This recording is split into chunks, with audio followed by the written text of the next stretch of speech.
नमस्ते दोस्तों। मूवी की शुरुआत में एक लड़के को एक बार समंदर से एक फूलदान मिलता है और जब वो उसे अपने घर लाकर जब उस फूलदान को साफ करने लगता है तो अचानक फूलदान से रोशनी निकलने लगती है और फिर उसमें से एक खूबसूरत सी जिनी लड़की बाहर निकलती है। यहाँ पर वो लड़की कहती है कि उसकी 3 इच्छाएं को वो पूरा करेगी, लेकिन वो लड़का साला थोड़ा ठरकी होता है और वो उस लड़की से जो मांगता है, उसकी जो विशेज होती हैं, उसे देखने के बाद आपको भी काफी मजा आएगा।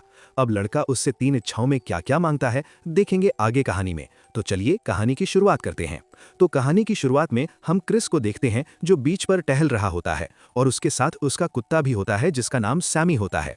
दरअसल क्रिस समुंदर के पास में ही रहता है और वो हर रोज यहाँ टहलने के लिए आया करता है। लेकिन वहीं क्रिस पहले सिंगर था, लेकिन अब उन्होंने गाना छोड़ दिया है। अब यहाँ पर कुछ देर टहलने के बाद क्रिस एक जगह पर बैठ जाता है।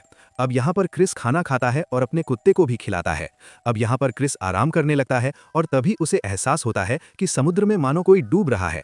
अब क्रिस जल्दी जल्दी लाइफ गार्ड के घर की तरफ भागता है क्योंकि उसे अच्छे से तैरना नहीं आता था। अब यहाँ पर क्रिस देखता है कि लाइफ गार्ड के घर का कंडीशन ठीक नहीं है, लेकिन जब वो अंदर जाता है तो वहाँ पर लाइफ गार्ड नहीं होता। इसके बाद वो घर की टूटी हुई खिड़की को उठाकर खुद ही समुद्र की तरफ भागने लगता है और वो समुद्र के अंदर चला जाता है। और कुछ ही दूर में बे वैन उधर ही टहल रहा होता है और वो क्रिस को देख लेता है। अब यहाँ पर क्रिस को कोई नहीं मिलता, उसे सिर्फ वहम हुआ था और इसी वजह से यहाँ पर क्रिस का जान भी खतरे में पड़ जाती है और वो डूबने लगता है। और तभी पानी के अंदर उसे एक फूलदान मिलता है और तभी बे वैन भी उसके पास पहुंच जाता है और वो उसकी जान बचा लेता है। इसके बाद ये दोनों समुद्र से बाहर निकलते हैं और यहाँ पर क्रिस मरते मरते बचता है। और यहाँ हमें पता चलता है कि ये दोनों दोस्त भी होते हैं और एक दूसरे के घर आते जाते रहते हैं। अब कुछ देर के बाद क्रिस वो फूलदान को लेकर अपने घर वापस आ जाता है और वो फूलदान को अपने टेबल पर रख देता है और अपने घर का कामकाज करने लगता है। यहाँ पर हमें पता चलता है कि क्रिस इस घर में अकेला रहता है। अब इसके बाद रात को क्रिस अपने बाइक से पास वाले बार में आता है। दरअसल क्रिस रोज दारू पीता था और दारू पीने के लिए वो बस इसी बार में आया करता था।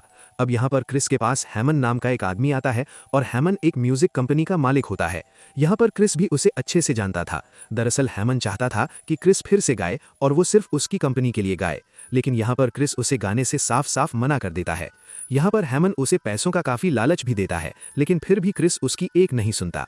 दरअसल पिछले महीने ही क्रिस का अपने छोटे भाई के साथ झगड़ा हो गया था।